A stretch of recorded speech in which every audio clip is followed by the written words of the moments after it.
I'm going to go ahead and start. And just take problem 5 as an example. So this is all from page 220, and this is section 2.4, the last section from chapter 2 I want to cover. And so we're going to be dealing with inequalities. So it says absolute value of 3x plus 5 plus 2 is less than 1. Okay? And I want to go ahead and think about what numbers would solve this. And by the way, you play a guessing game, right? Let me guess 0. Is 0 a solution? I don't know, right? Well, actually, I do know. It's not. Now that I look at it, right? If I plug in a 0, this becomes the absolute value of 0 plus 5, right? Which is 5. Plus 2. Not going to work. It's not less than 1. So you don't want to play a guessing game. Let me ask you this. Do you think that there's going to be a single solution or more? Well, there's going to be more because the inequality gives you infinitely many solutions, and you're going to see that. Okay? So I think before we do that, I should really, like I said, review kind of some of the basic ideas that are going on here. You know, if I say solve this problem, absolute value of x equals 2, what do you tell me? Well, you say x equals, could be negative 2 or it could be 2, right? X equals 2 or x equals negative 2. But that's an equation. What happens if I say absolute value of x is greater than 2? Well, maybe before I do that, I'm going to draw a picture. Here is 0. Here is 2. That's one of the solutions. And here is negative 2. And if you think of absolute value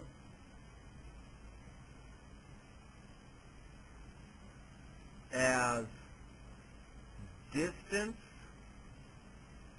from 0, then you kind of see why we're going to have two solutions.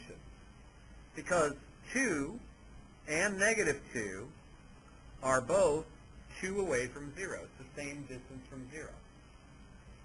You guys with me? But this problem, absolute value of x is bigger than 2. Well, now I'm saying the distance from 0 is greater than 2. So let me draw a picture of that.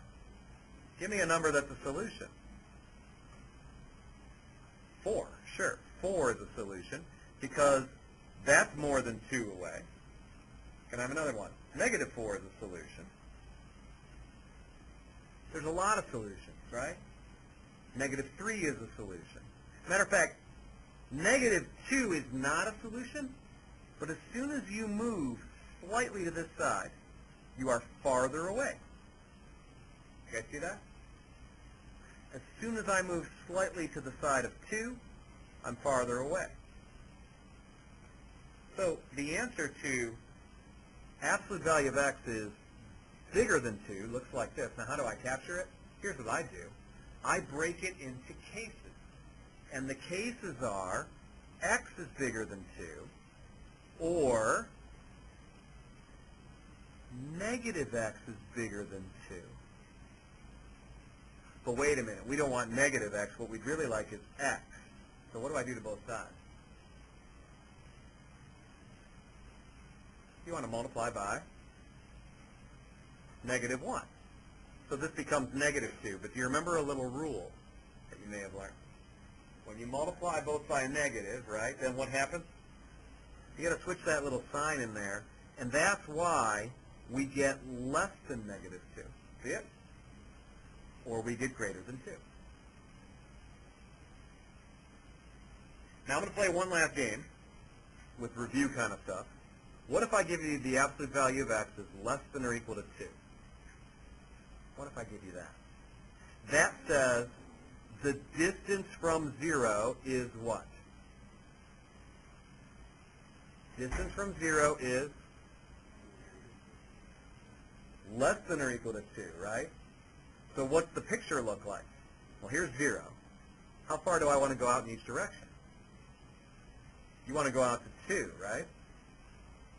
Do I want to include 2? This time I do. And I want to be this way, right? Less than or equal to 2. That means the picture I want looks like this, between negative 2 and positive 2. So when you do the less than, it's slightly different. You get x is less than or equal to 2, but I don't want to be way over here, or I'll be too far. So this is where I write and then we get negative x is less than or equal to 2, which translates into x is what? Greater than or equal to, well, negative 2, right? Less than and. Understand the plan, man? Less than and. We put or otherwise, okay? If it's equal or greater than. Just a little thing to review. Now, how do we do a problem in college algebra? I mean, that's something you did before. What do I do now? Well, I think I gave some advice for problems like this.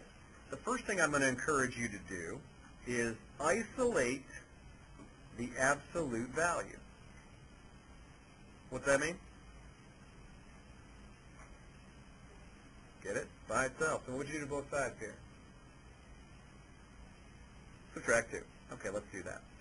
So we have absolute value of 3x plus 5 is less than what? Less than what? Negative 1? Hold on a second. Absolute value means distance. This says distance less than what? Negative 1? That can't be, because distances have to be positive or 0 at the, right? I can tell you right now, we have no solution to this problem. So that's something to be aware of, is that may happen. You may get a situation where it just doesn't make any sense, which means, why did I start with this one? I didn't see it coming. Here, I'm going to change the problem to give you the kind of example I wanted. Let's make it absolute value of 3x plus 5 plus 2, let's say is less than 10. How about that? Okay, so how do I start? We write absolute value of 3x plus 5 is less than 8. And now we break it into cases. We want 3x plus 5 to be less than 8, right? And, less than and, we want the opposite of 3x plus 5 to be less than 8. We want both of those things.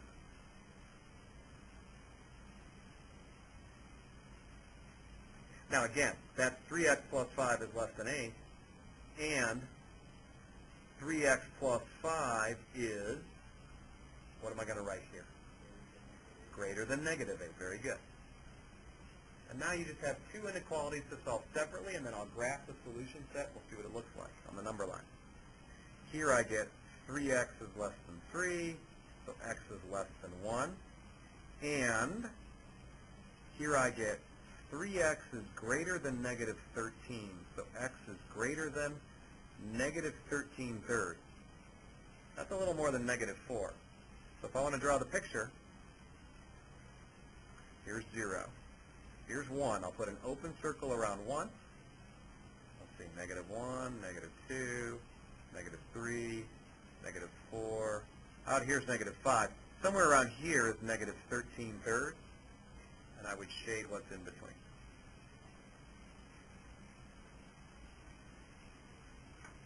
So there's an intro to absolute value for you. So far, the examples I've shown you have an absolute value, but it has nothing but numbers outside. And then that won't always be the case. If you take a look at something like number 11, I think that's worth looking at. So number 11 says, absolute value of 1 minus 2x is greater than or equal to x plus 5. Okay? So, if you run into this situation, I have the absolute value isolated, right? And that's nice. But I think at this point, I'm going to do what I did before. I'm going to break it into cases. Okay? Because maybe this equals 1 minus 2x. Or, what's the other case? Well, a negative sign in front of the 1 minus 2x might be bigger than or equal to x plus 5. Right? There's two cases. Does that make sense to you guys? Let me do this. This may help also. If you think about this function for a minute, absolute value of 1 minus 2x. I showed you guys before how you can break it into cases. Sometimes it equals 1 minus 2x. Sometimes it equals the opposite of 1 minus 2x. You guys remember that? How do you know where it switches from one to the other? I'll give you a hint. Graphically, it's the bottom of the V, right? We get to the bottom of the V when we make the output 0, right? So what's the magic number that makes it 0? I can work it out, right? Because what I'm thinking about is, here's what I'm thinking about. I'm thinking, when do we have 1 minus 2x equaling 0, right? That's what I'm thinking. When does that happen? Well, 1 equals 2x, right? So what does x equal? Huh? 1/2, right? You guys with me? I'm thinking that somehow 1/2 is like the magic number. Okay, let me tell you what I'm really thinking. What I'm really thinking is 1 minus 2x is greater than or equal to 0. Because when it's greater than or equal to 0, that's like this case over here. Right? Well, if it's greater than or equal to 0, what that translates into is x is less than or equal to 1/2. And you can see the algebra there. So this is when x is less than or equal to 1/2. And we put a negative sign in front if what happens? If x is greater than 1/2.